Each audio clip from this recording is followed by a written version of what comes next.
विधान परिषदेच्या 4 जागांची मतमोजणी सुरू। मुंबई शिक्षक मतदारसंघात पंचरंगी तर पदवीधरला थेट लढत। नाशिक शिक्षक आणि कोकण पदवीधरच्या निकालाचीही उत्कंठा। विधान परिषदेच्या 11 जागांच्या उमेदवारांची आज निश्चिती होण्याची शक्यता।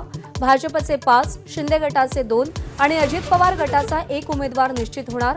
निवडणूक बिनविरोध करण्याचे युती आणि आघाडीचे प्रयत्न।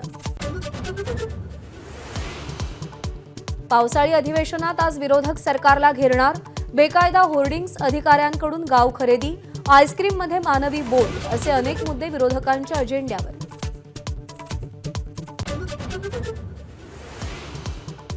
आजपासून भारतीय न्याय संहिता लागू।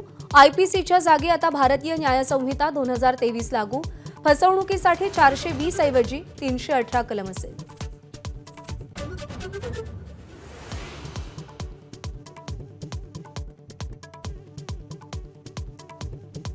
भाजप आमदार जयकुमार गोरेंवर कोरोना काळात भ्रष्टाचार केल्याचा आरोप। 200 मृतांना जिवंत दाखवून पैसे लाटल्याचा आरोप। गोरेंच्या विरोधात हायकोर्टात याचिका दाखल। आज सुनावणी। लोणावळ्याच्या भुशी डॅमजवळ वाहून गेलेल्या तिघांचे मृतदेह मिळाले। 2 अजूनही बेपत्ता। इतर 5 जण दैव बलवत्तर म्हणून बचावले।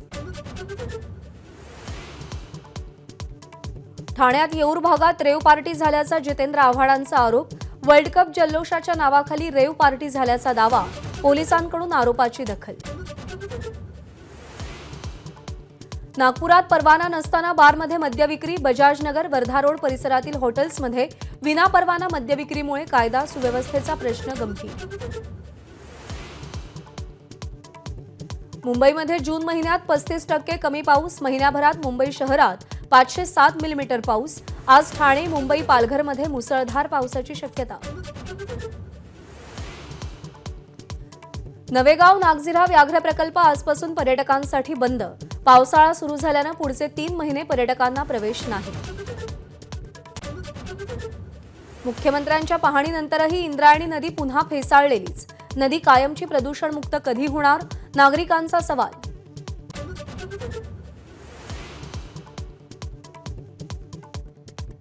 संत ज्ञानेश्वर आणि संत तुकाराम महाराजांच्या पालख्या पुणे मुक्कामी। ज्ञानबा तुकारामच्या नामघोषात पुणेकर तल्लीन। 2025 साली होणाऱ्या आयसीसी चॅम्पियन्स ट्रॉफी स्पर्धेमध्ये विराट, रोहित आणि जाडेजा खेळणार। बीसीसीआय अध्यक्ष जय शहा यांची माहिती।